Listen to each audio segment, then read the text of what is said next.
Are we live yet? Hey, Are we we live? live? Yeah. Oh, We're yes, live. yes, we're live. Okay, there we go. Good morning, Mike, Jimmy, Oh, and anybody else who might be in the house or good coming morning. soon. Yes, exactly. Let's see. It is March 4th, 2022. Oh my I God, think fourth that is right. already. It is the 4th. Yeah. Oh my All right. goodness. You want an intro, Lage? I guess let's hit it. Let's get it over with.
Your favorite podcast, it's Critical Blast. Dun, dun, dun. Uh-huh. We are back. There we go. There we go. Oh my goodness. It's like eventually I'll get this set up exactly the way I want it. Right now it's like I'm still poking and tying wires and trying to get used to this new setup. So Yeah, for the life of me, I can't master this. Like, I thought it would be cool, like, to have a layer to where I could be like, and right, then back over here, but it doesn't work that way. It's gonna be more right. like this now. Yeah, no, it is funny to realize like what seems to be like, oh, this seemed like a good idea, but then once you're actually working in front of it, you realize it's not really practical. Yeah, this fell short. Yeah, Still, it looks nice, but right. it's Yeah, not it's like you're functional. now you're just gonna be like, oh, maybe if I did this and this and that and the other thing, it's gonna be like that for about the rest of the month probably. And then by the time we get used to it, something else will happen that'll make us change. Oh have yeah, to no, change for sure, everything all for over sure, for again. sure. Right. So, good morning, everybody. Good morning, chat. Good morning, the 4 viewers watching us right now. We know you have choices on the internet to watch, and you decided to join us today, so we thank you for that. And on My name Friday, is that means on a something. Friday especially. Yeah, my name is Daphne Lage, and I'm a cartoonist, illustrator, and comic book artist from New York. I have been self-publishing since comics since 1992, and I am known for the funny animal fantasy adventure Tall Tales, which I have my lovely trade paperback here, and my medieval fantasy soap opera Eagle Raven, Heir of the First Unicorn, which is on which its pre-launch page is live in the chat and in the show notes right now. The actual campaign launches March 14th, so make sure to sign up for that. But in the meantime, you can read both my comics online at Tall Tales, TAILS online.com, and egoworks.com, EGOWRKS. And if you're joining us on Facebook and Twitter, head on over to YouTube where you can check out not only more of our vlogs here, and while you're here, subscribe to our Ragin 2 channel. You can also check out all of the videos I have on how I make my comics on Daphne Lage, Lage art, and subscribe to there as well. Make the algorithm gods happy. So, Nita, who are you? My name is Nita Lanning. I am. Oh no, did we forget who we are? No, I didn't. Okay. I am the executive producer of the Ragin 2 Broadcast Network, and I am also CEO of Ragin Services and Promotions. Oh, there you go. I don't know. I don't know. It's Friday. It's Friday. It's Friday, we'll and I just can't help but laugh at myself. It's just weird. Well, if we don't laugh, we cry. So it's like, who am I? Yeah, I'm gonna curl in a ball and I swear it's fetal position or full speed running right now. So well, hey, that sounds that sounds about right. Or either that or we're just sleeping. Oh, so a little bit of housekeeping for me. It's the usual. So we have our wonderful campaigns in the chat and in the show notes. Mike Jimmy even added a whole bunch of other campaigns too, Yes, he for did. everyone to try out. But the main three that I love talking about. The first one is long shots on Indiegogo. 7 creators, 9 titles, 1 busted deal. Face the wheel. And that one should be launching on March 7th. Then after that, we're going to have the return of the Oswald Chronicles to Kickstarter. The pre-launch page is up right now, and that one should be launching on March 21st. And of course, my perennial favorite, Eagle Raven, Heir of the First Unicorn, issues 1 through 4. That one will be launching on March 14th. So all the links are in the chat and the show notes, but also check out the other campaigns too that Mike Jimmy is putting in the chat as well. Those can be found in the show notes under the Ragin promo link. It'll take you to the show notes expanded on our Facebook page. Yeah, so it's like you get the director's cut of the show notes, on that link. So Nita, you also have some housekeeping too to let everybody know about, right? I wonder what people know about stuff. Well, the fact that we're retooling our interview segment. Yeah, retooling the interviews. Yeah, tell them about it, Daphne. Oh, okay, I'll tell them about it. So, I know that we had mentioned that we were going to go back to the separate interview show.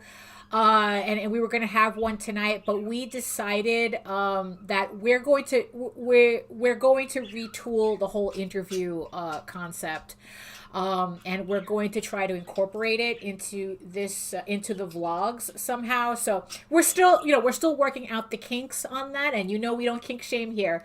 So if you were expecting the actual interviews, I guess we're discontinuing them at the moment, but they are coming back, but in a new format. Like I said, incorporated with this vlog. So we will have more info as we get ourselves together with that. So, we apologize to everybody we had to cancel in order to accommodate this, but we're still in a very big transition phase right now, and we're still trying to find our footing. So like I said, we apologize to everyone who was scheduled for an interview, but we will get back to us.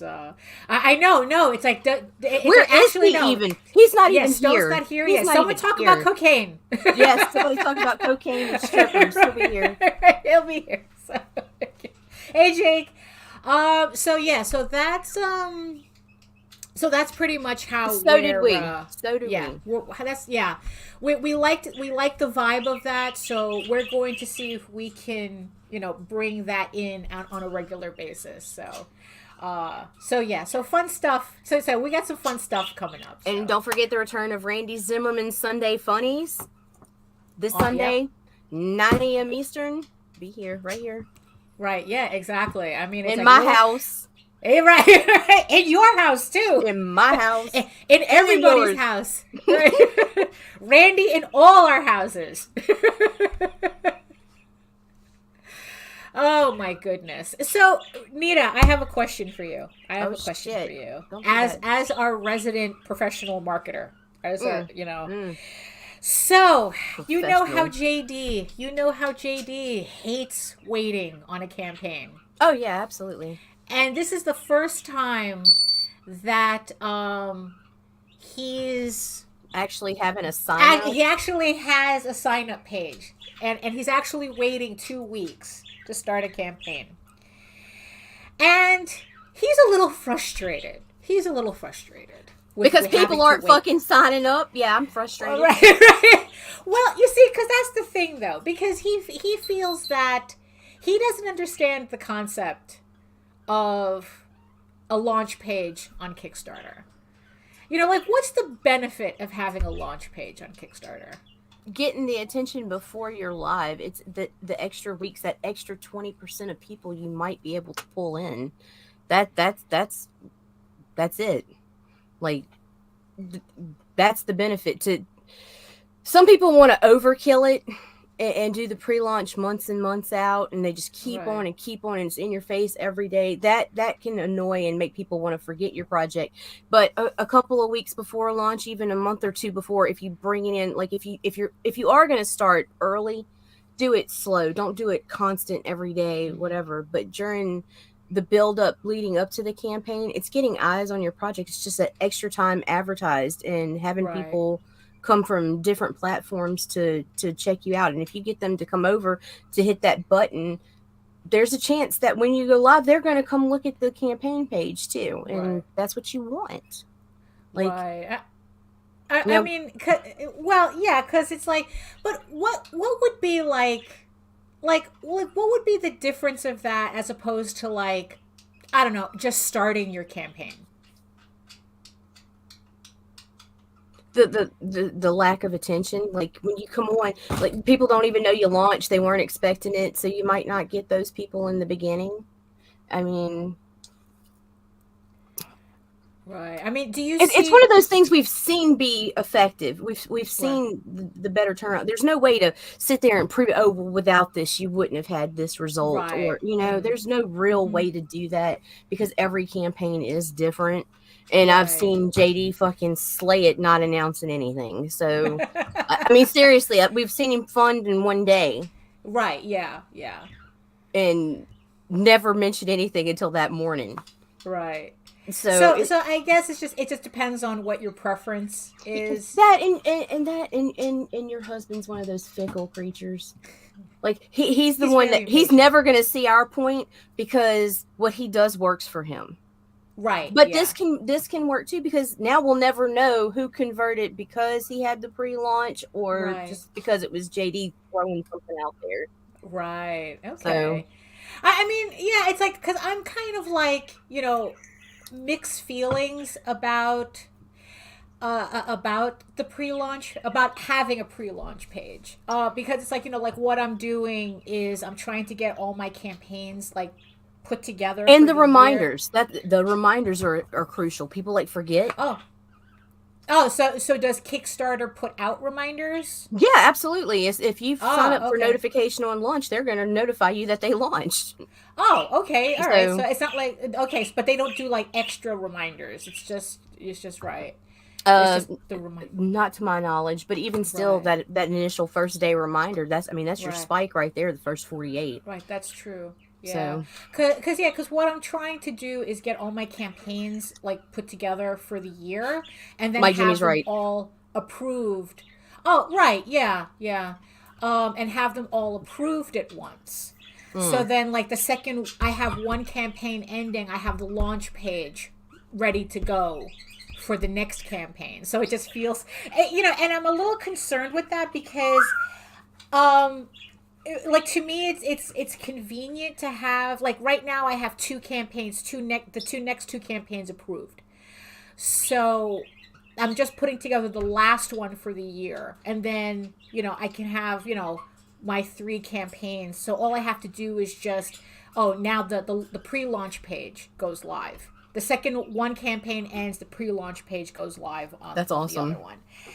You're a machine, Daphne. Well, but the thing is, I'm kind of wondering, though, do you think that would give people, like, a feeling of the never-ending campaign, even though it's, like, the separate campaigns? Like, because I'm a little concerned about that. It's like, I don't think it would be a concern of someone who is already a fan. No, like, backer fatigue. Yeah.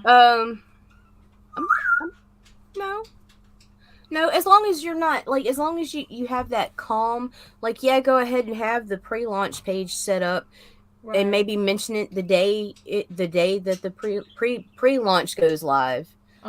Mention it, and then, like, take a break a day or two, and then start. It's the internet. The world moves so fast. Right. Yeah. That's kind of like. It's like, it's kind of like, because, like, to me it feels never ending. So for it's me, like, I kind right. No, go ahead. No. It's like, 'cause that's my concern. Like, so what does it feel like on the other end? As long as you're bringing new product, I'm not one to get fatigue, so I really don't understand the concept of it. For me, backer fatigue is somebody keeps re-releasing the same fucking thing over and over. Like, oh, it's revamped, or we redid the lettering, or it's like, okay, bro, let me know when you have your fucking final product, and I'll back you. Or I won't. Okay, yeah, that's true. That's true. That is kind of oh well, right. Yeah, and between me and JD, it's like 12 campaigns a year. Oh, we're talking about backer fatigue. Hey, Joe, we're talking about whether backer fatigue exists and the point of a launch page, and whether having a launch page like adds to that. It's like you either got the money to back it or you don't. Like, right. I mean, because it's like the one thing that I like, because you see, what it is like, I guess on Kickstarter, it doesn't seem to make as much sense as it does on Indiegogo. Because what I like that Indiegogo does is that it gives you that data as to who signed up for your campaign. Right.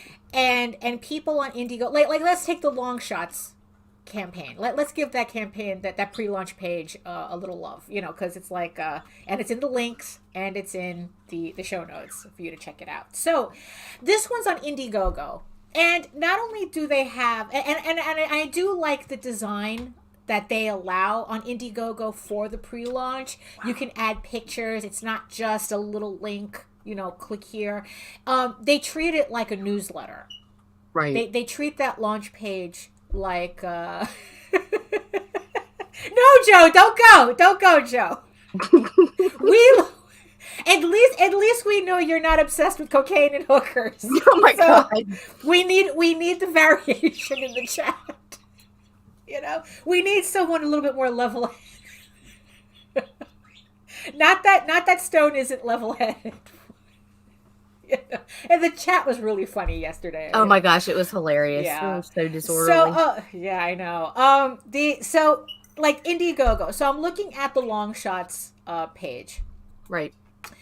And like I said, it comes off more like a newsletter rather than a click here. Click here to be notified, and yeah, exactly. And whatnot, and then that's it. Right? It actually allows you to put in a little bit more detail, and honestly, I wish that Kickstarter would follow this model.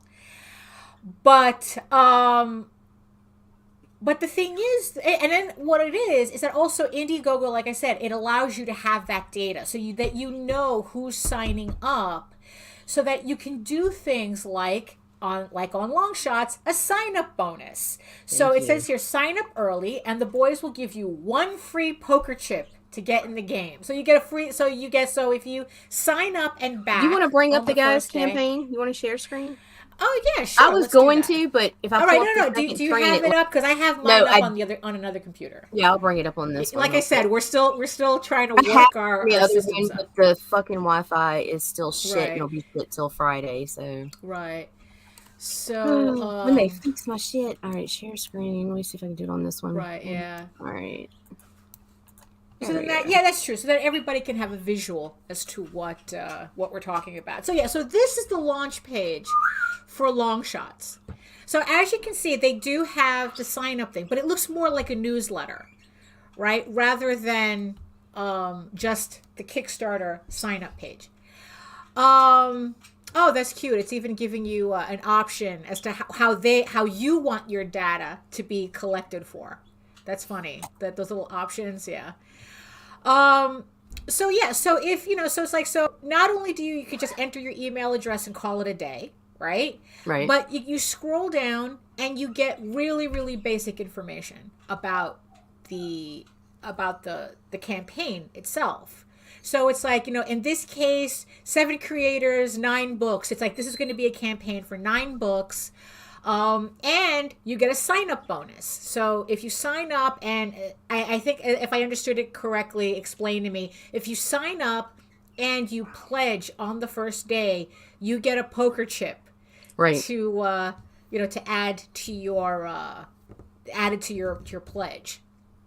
So you're able to do that. So you're literally being able to reward on Indiegogo. You can reward people for signing up early, for Right. signing up for your launch page, which i.e. serves as a newsletter. So it's like I kind of like the efficiency of this. And by the way, everybody, did you sign up? Did you sign up here? It's like sign up Do it. here. Do it. While we're We here. play their So video sign up. while we're here. Did they? Oh, is there a video? Oh yeah, yeah. Yeah. Oh, look at that. You can even put a video in. Oh, very nice.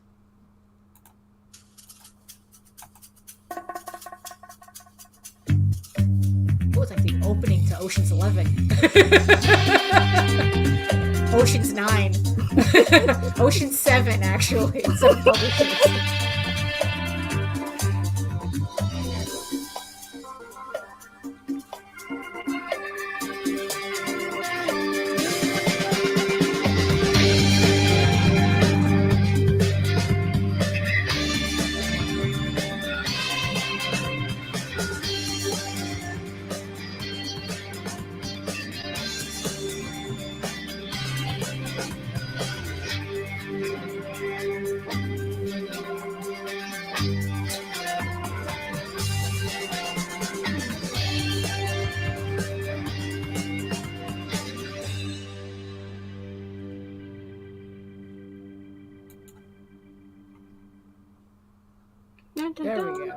There we go. So yeah, so it's like I think that makes a more interesting launch page. Absolutely. So yeah, so if Kickstarter was like that, it would make more sense to me. It would. There's a couple, man, the two platforms between the two of them, if there's certain things that it could make the perfect platform. Like just take a little bit from here and a little bit from there. Like another issue with Kickstarter is the pay. Like, God, if they give you the option, go ahead and leave it to where people can back and it not take the money, but also give us the option of clicking, okay, take that money now. Right. Yeah. Because because that also brings up the other thing that it's like, here you are really pushing for, getting people to sign up for maybe like a 20% conversion on first day, right? When the next rush is going to be on the last day of the campaign, the last couple of days of the campaign, because I mean, it still blows my mind when Sam mentioned it on Monday, that it's like, holy crap, I never thought about that. That it's like a lot of people wait till the last minute to pledge because then they know their card gets charged. Right. Very quickly. Right. Yeah, it gets charged then. And it's like, oh, that's right. So it's like, so yeah, so we've been debating a little bit about the benefit of a launch page, because also it's like the way it was also explained to me on something else was on another blog is having a big launch page sign up, like it makes the algorithm on Kickstarter happy. So it means that the algorithm, if the algorithm sees a lot of people signing up to your launch page, and then you have that conversion and you have like a larger conversion on the first day, that it works in your favor, that the algorithm promotes your thing more. But I don't know how accurate that is. Right. But then at the same time they say, oh, but does that mean that the plateau comes earlier because everyone is signing up on the first day? Right. So so it's like, yeah, that's kind of like the back and forth we're having with the concept of a launch page. I think that maybe if Kickstarter was did a little bit more things like Indiegogo, it would make more sense to me. I don't know. It would make more sense, but still not do it. I mean, that's right. It's a free email notification. Mm-hmm. It doesn't hurt anything. Fucking do it. Let those people be notified that you did go active. Right. You're not going to lose somebody for doing a sign up page. And Right, yeah. I mean, it's like, yeah, because it's like you just click the button and you go. You know, it's like there's nothing. Actually, you don't even have to type in your email address on Kickstarter. no, You just click the notify button me and on that's launch. it. You know, yeah, then that's it. And then they'll send you an email and that's pretty much. So, I mean, okay, yeah, there's always for a sure. trade-off. Because that's also the reason why, like, I haven't really pushed being on Indiegogo because my audience is predominantly on Kickstarter. Yeah, flex funding would be good. Yeah. It's like I kind of, yeah, I mean, I don't know. It's like, you see, the flex funding No, is because something then you else. run the risk of not getting fulfilled. Like if somebody doesn't meet goal, and then you're not going to get refunded. Like Right, yeah, that makes me apprehensive, especially after the amount of Indiegogo campaigns I've backed that have failed, and I did not get my money back. Right, yeah. Or they didn't fail because they had the flexible goal. Right, But right. I've never heard anything again. Right, yeah, but they didn't raise enough. And you see, and that would be the thing too. I could see a lot of people abusing that, where it's like they make the money anyway, but also because of the wording both platforms use. You know, it's like, well, it's not guaranteed that you'll get anything for your money. Right, right. You know, but also it's like, I don't know. I think that there's something to be said about sweating too. That I think like the reason why it's like I wouldn't be concerned about flex funding is because I really do think that as a creator, you kind of have to sweat a little bit. You know, that I think that it's like, you know, because flex funding, I think, allows for, it would allow for too many people. Like, look, we've already seen how many people don't know how to do math on Kickstarter. Right. You know, and you hear, it's like, oh, I miss, you know, it's like, oh, I underestimated shipping. And then all of a sudden that becomes your problem. You know, it's like, and you never get the thing. It's like, oh, I really underestimated international shipping, so nothing gets shipped. See, at one time they were vetting, Joe, but the problem comes into that is then you start getting personal opinions, blocking people out, and also they want to charge a higher percentage because someone has to go through each campaign. Right. So it's pros and cons to everything. It's crazy. Yeah, and really, and it's like, and honestly, it's like, and the last thing, that was the thing, because it's like the last thing I need is some little pseudo dictator at as much as I said yesterday I prefer dictators, not in this situation, not in this sense, like it's like some little dictator wannabe at Kickstarter thinking that they're editorial control. Right, and they do, and that's happened before. Not realizing what we would like them to do is prove that the product exists. Right, that's it. You know, it's like that the work is done, that they're not putting out a phantom product. You know, as opposed to, well, we don't like this, like we don't like this and we don't like that. It's like, no, that's not the point, and that's not what we're asking you to do. You know, it's kind of like with San Diego Comic-Con. Every year, I'm pretty sure, I would be surprised if I'm pretty sure they still do this.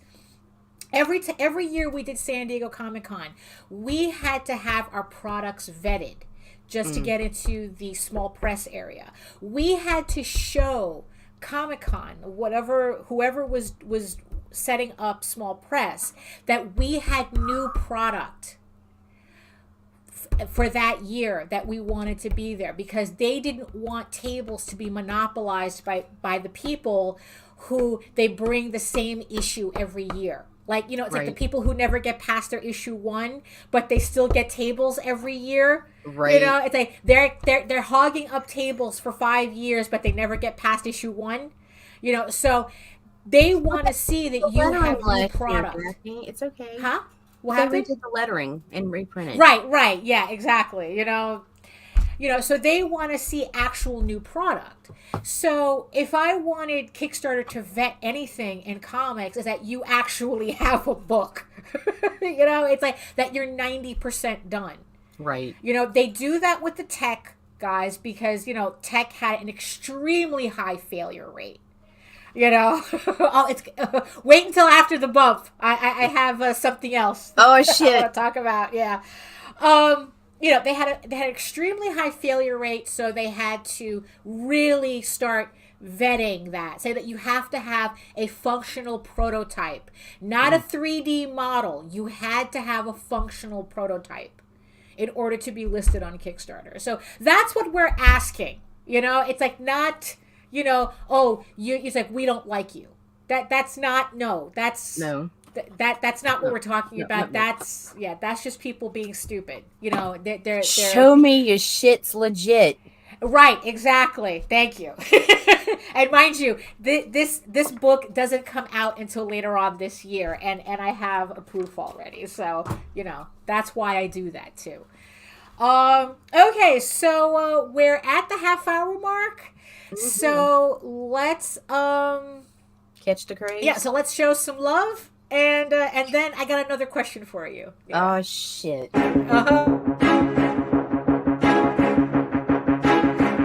It's Monty Moore. I'm a 30-year comics veteran in comics, games, and movies, and you've been watching one of my absolute favorite podcasts, Catch the Craze. You are watching Catch the Craze. What am I listening to? And you're listening to Catch the Craze. Where are all the indies at? A Catch the Craze podcast. What are you watching? I'm watching Catch the Craze. What are you going to do? Subscribe now to Catch the Craze, the #1 show online for independent. Have you subscribed to? You are an independent. Catch the Craze. Making moves on your own. Catch the Craze. On your grind in the streets. Catch the Craze. Join the movement. Catch the Craze. Hi, I am Joe D. McPhee. I am the host of From the Desk of a Small Press Publisher. And I want to cordially invite you to watch our show Saturdays at 9 p.m. Central Standard Time. On our show, we will have different guests as well as talk about the comic book industry and pop culture. And every so often, I might actually do a drawing session or a 3D rendering session every here and there. So once again, I want to invite you to watch From the Desk of a Small Press Publisher right here on the broadcast channel that you're looking at, whether it be Facebook, YouTube, or Twitch. Hope to see you there, and make certain that you catch From the Desk of a Small Press Publisher at 9 p.m. Central Standard Time. Thanks. No token. What? No. Right. Actually, we're not. I don't think we're big enough for YouTube to be concerned about that. No, they don't care. Yeah. So, speaking of Kickstarter editorial Nazis. Oh, are we gonna bring up Jamila? No. Just something in it's more like a general observation. Okay. So, Nita. Oh shit. When you're choosing, and this goes to everybody watching and in the chat too. When you're perusing crowdfunding campaigns or any type of book in general, you're in your local comic book store or whatnot, and you're looking at comics. How important is it for a story to look like it reflects you personally? So let me clarify that. Let me clarify that. Yeah. I need more pinpoint. Yeah. So there's this again. Looking at the hot mess that is Twitter and a lot of the discourse that happens on Twitter. There seems to be an extreme swing of the pendulum where now it's like people say that they won't pick up anything unless they're personally represented. Oh, that's retarded to me. Book. I'm not an elf. I'm not a fucking pixie. I'm not a troll. I'm not a unicorn. I'm not a princess. What? Oh my God! If so, wait. So people are actually so egotistical now. You're not going to pick up a book unless you can read yourself into it. Yeah, it was that's kind of how I'm understanding the argument, and it also dovetails into the whole thing about Marvel and DC changing characters so that they're more like you and me. Oh, you mean diversity for the sake of being diverse? Well, you see, I'm not really sure if that's what I'm pointing at. It's kind of like the whole concept of heroes and villains, right? We were talking about that before, where it's like, you know, heroes and villains are supposed to represent things that maybe we should aspire to, and villains may be things we wish we could do. Like they're both opposite ends of wish fulfillment, heroes and villains.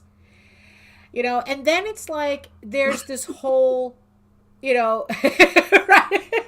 There's this whole thing about companies now, Disney, watering down their villains. You know, laugh it up. Oh you know what's funny? Laugh it up. Laugh it up, Mike. Because that's exactly the argument that I read. No, you know, for real. and especially on Twitter, I can't tell sometimes if someone is being facetious or they're being genuine with that argument. Right. So here we have heroes and villains, right? So we have the villains who are all being watered down so that they're more marketable. You know, it's like, oh, they're relatable now. Everyone's in therapy, and you know, there's, you know, it's like, oh, we're all, you know, trauma bonding or whatever. And then it's like, I've heard this as well, that it's like they're doing the same thing with heroes. That it's like they're kind of like softening what the heroes are doing. So we're blurring the lines between the hero and villain. Well, so not only are you blurring the lines between heroes and villains, but also you're blurring the lines between these characters and the audience. Right. Where it's like before, they both used to be something to aspire to, whether good or bad. Like I said, they're both heroes and villains are wish fulfillment on a certain level. For sure. You know, sure. It's like, it doesn't mean I want to be Patrick Bateman, but Patrick Bateman's behavior entertains me. It's not that I want to be Tyler Durden, but Tyler Durden's behavior entertains me. Right. You know, it's kind of like being on a roller coaster. You know, it's like, you know, the idea of being in a car accident without dying. You know, so now you have this gray line, this very amorphous line between the audience and the heroes and the villains, where it's like, oh, look, they're just like you. And my whole thing is, I don't want to be just like them. No. The whole point for me of a fantasy is the fantasy.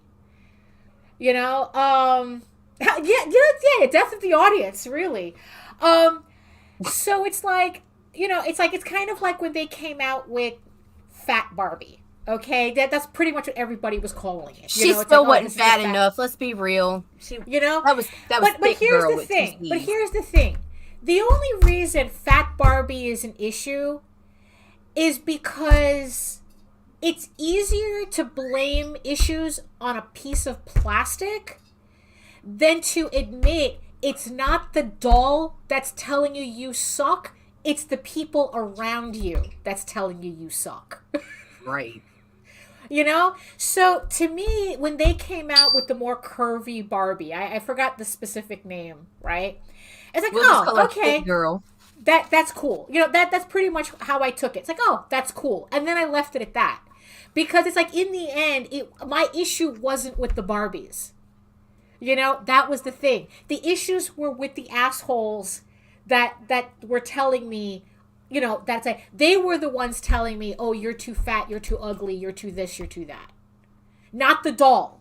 You know, so it just seems like the doll was just an easy target, right?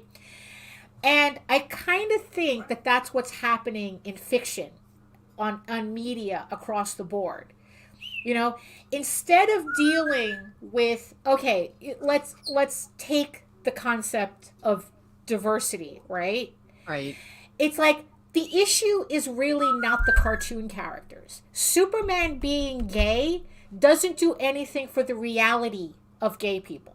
No. You know, Red Sonja wearing a bikini, a metal bikini, doesn't do anything for my being able to function in this society as a woman. It's like one has nothing to do with the other, right? But they're easy targets. So people conflate cartoon characters with reality. So they're starting so they want to blur that line. Well, yeah, because these million moms can't admit that it's their poor parenting that has their kids having low self-esteem. They want to blame it on everything else.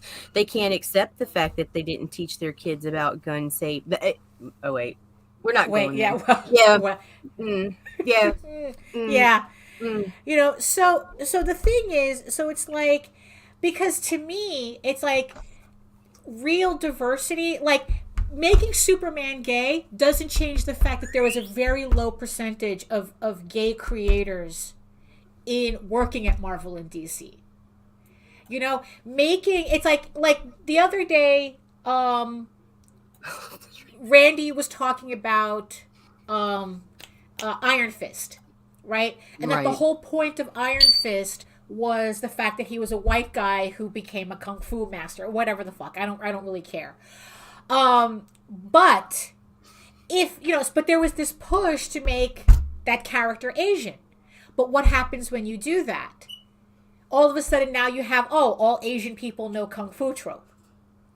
So you're just changing one trope for another. When the real argument of that is that why isn't there an Asian production team making the Iron Fist series? Why isn't there an Asian person writing that character? You know, it's like to me, it's the back end that counts, not the characters.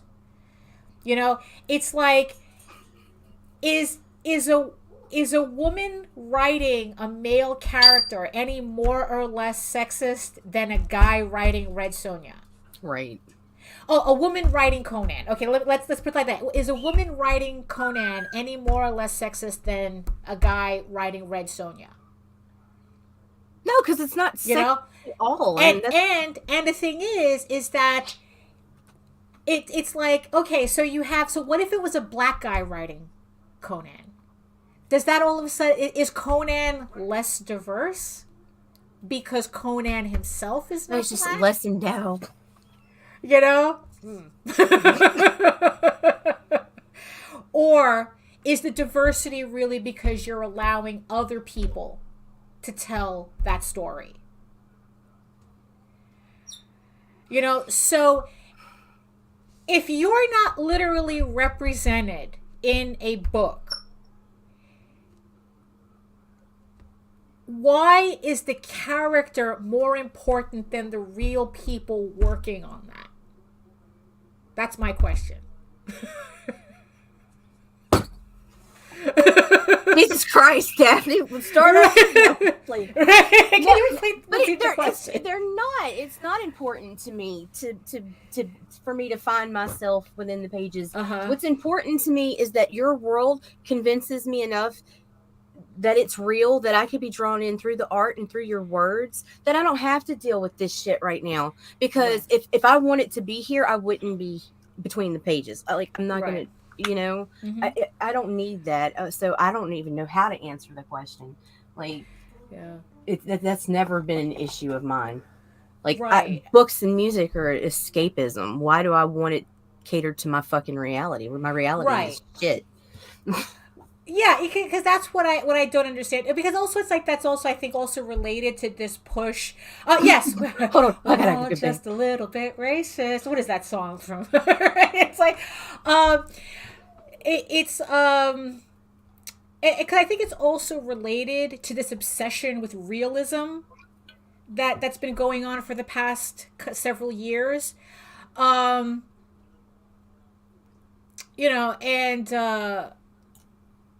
where it's like people are confusing like your real world with the realism of the mythology of a fantasy. Right. That it's like realism in a comic doesn't mean that you know where all the toilets are. Yeah, it doesn't mean it's relatable. Okay? It means that the rules of the story make sense in the context of the story. Not that you're arguing whether dragons are able to evolve vocal cords enough to actually be able to talk. They should be able to, by the way. Yeah, it's like, I don't think dragons have that problem, right? It's like, So the thing is that, so it's like, so people are demanding a reality in fantasy worlds that I think have no business being in that fantasy. No, because when you bring reality in, you're killing the fantasy. Right, exactly. Now, conversely, I also think that these same people have no right to demand other creators change their fantasy to accommodate whatever. No, they absolutely should not, and that's why we're independent. That's the whole point in independent comics. Where it's like, oh, that it's like, it's literally like the argument that I've seen that unless you're like according to their logic, I should not be able to write about men at all. I mean, how it's like, because it's like only women should be writing. Well, you better stop writing about fucking unicorn princesses too, Daphne, because I have no concept of that, and you are not royalty. I have no concept of that. I'm just faking it. I hate to break it to everybody, but it's like I'm just faking this story as I go along. I can only do so much research. So, but that's how ridiculous the argument is. It is. Where it's like they're so concerned about the fantasy that they completely disregard the reality behind the scenes. Oh, well, well, wait, there's more. There's more. It's kind of like people who talk about the Bechdel test, right? Which is two women in a piece of media who talk about nothing but it. Does two women in a piece of media talk about anything else other than a guy? Right? Now, this started out as just basic commentary. It was all that was. That is just like, it was just an observational commentary. Right?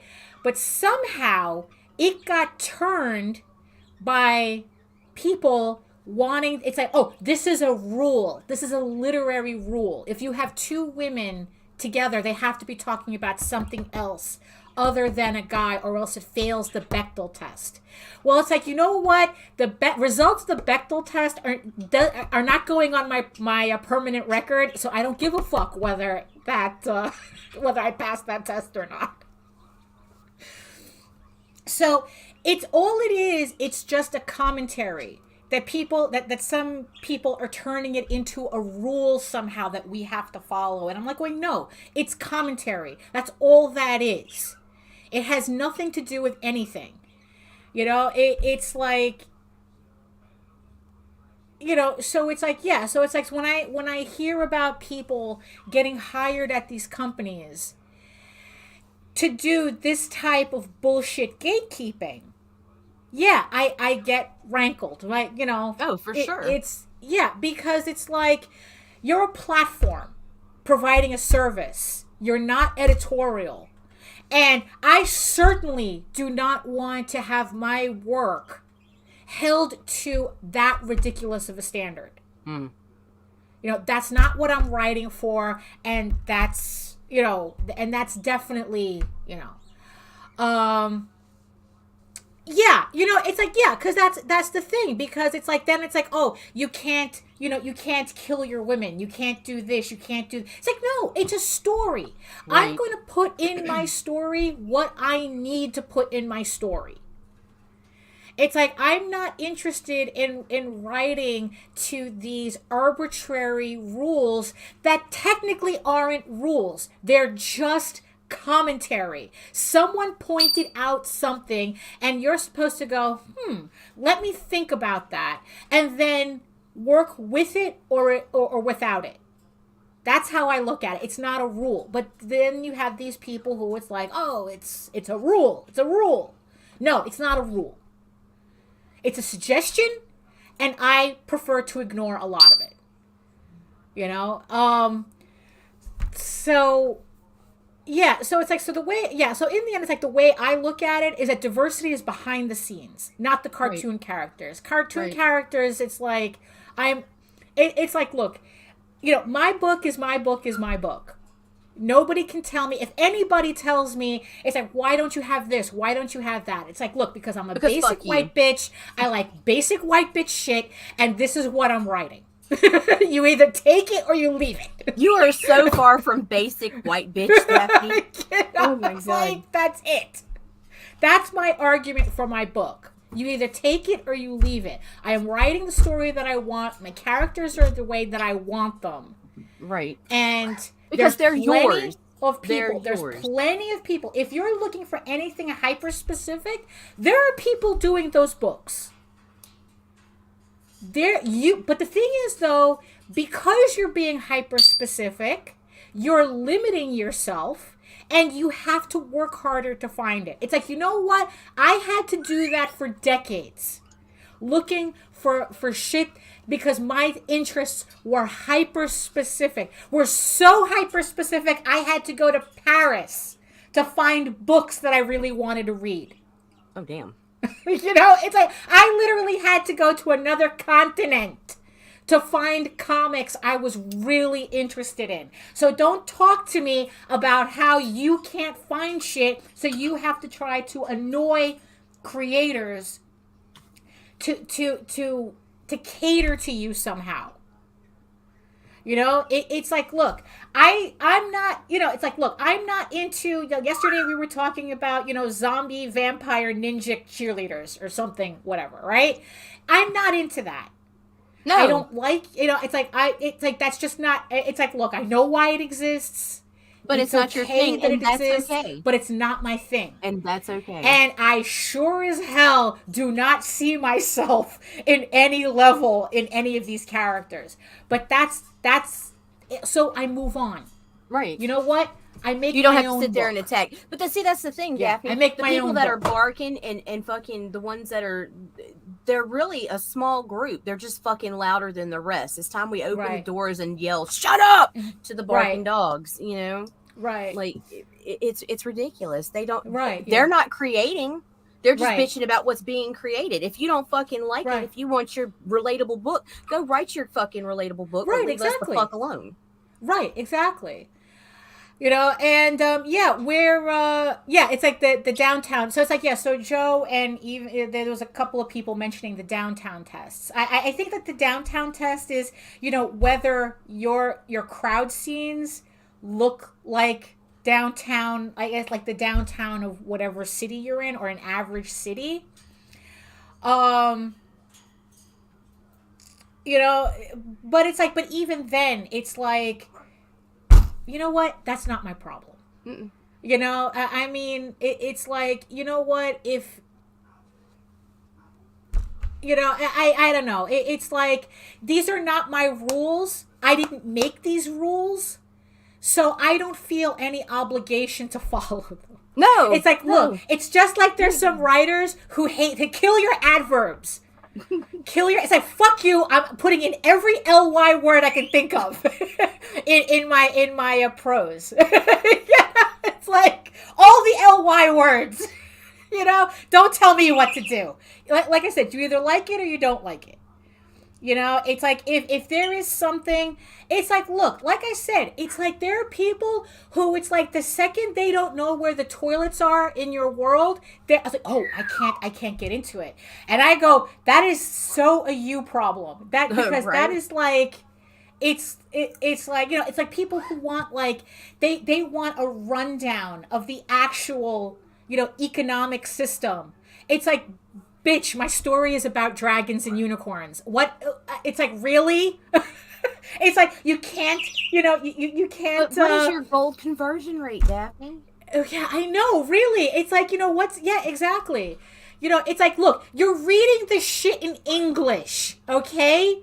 England does not exist in you know, in you know, a fantasy world. It's like, you know, it's not like, I mean, the extremes that this nonsense can be pulled to is ridiculous, you know, and you know, and it's like, yeah, thank you, Mike Jimmy. Yes, yeah, it's like, yeah, it's like, yes, this is my welcome to my TED Talk. No, for real. This shit has been... No, it's like I said, it's like I've been... From way back when, I've been told if you want something you want, you either have to make it or you have to look for it. And if you can't find it, you're not trying hard enough. And you know what? And back then, I resented that. I resented that advice. You know, but in the end, that's the advice I had to follow.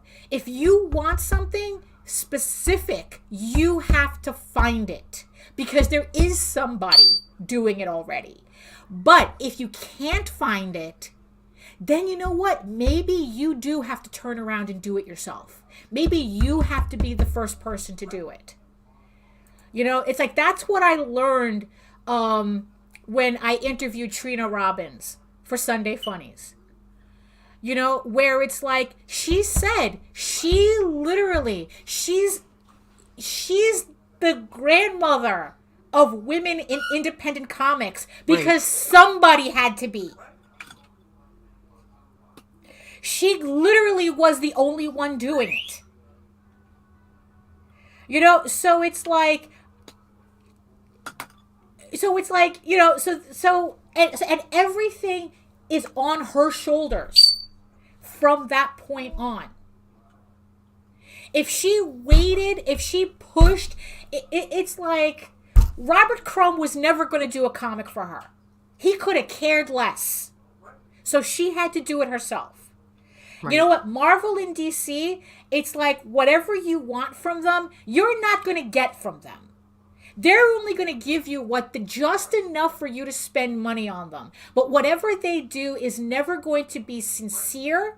It's never going to be anything other than a product they're selling you until they see that drop in profit, and then they're going to discontinue it because they could give a rat's ass. They don't give a shit about whether you're happy about their product. They only care if you buy it. And if it takes the minimal effort for you to buy their product, that's all you're going to get from them. If you want actually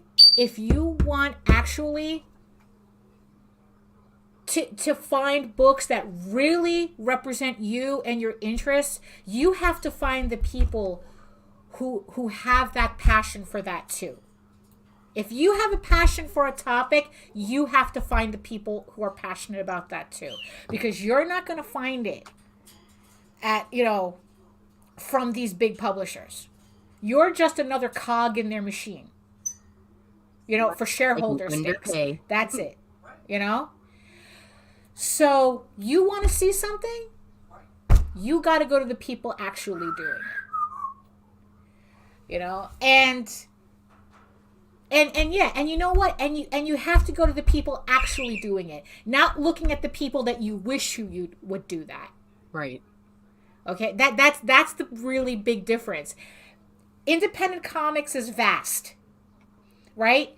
You don't go to the people you wish were doing something different. No, you go to the people who are doing what you want, because you know what? I don't want to, you know, like I said, I'm not interested in what you're looking for. I'm interested in doing what I want to see. I'm making the books I wanted to buy and would buy. You know, I'm not interested if you like my books, we're good. You know, it's like we're good to go, you know? But if you're going to start going, well, you should do this, you should do that, and you should do that, and I go, well, you should take your ass over to somebody else who's actually doing it. And don't bother me. You know, don't hold me to your arbitrary standard that honestly is actually kind of questionable whether you're going to support to begin with. But that's another conversation. Because you know what? There's a lot of troublemakers out there who just want to talk this shit to sound like they're doing something. To stir it up and then walk away and leave everybody fighting. And then it's like then it's like never take a dime out of their wallet to support you. Nope. To do it. Nope.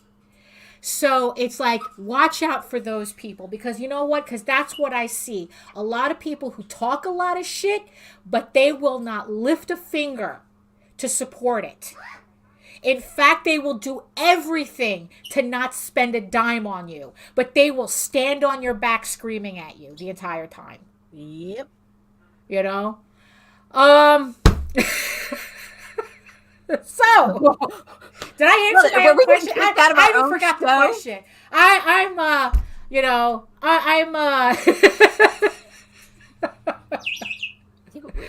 you know, like, look how polite he just told us to wrap it up.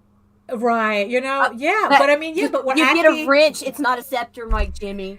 Right, but you know what? No, we need. The thing is, though, it's good though. It's good. That's also part. We need to be corralled. Yeah, we need to be corralled, or else it's like, you know, it's like, yes, we have, you know, so 9 a.m. on Sunday. That's the next show. Randy Zimmerman and Friends on Sunday Funnies, where I'm glad to give the people what they. You see, here I'm glad to give the people what they want.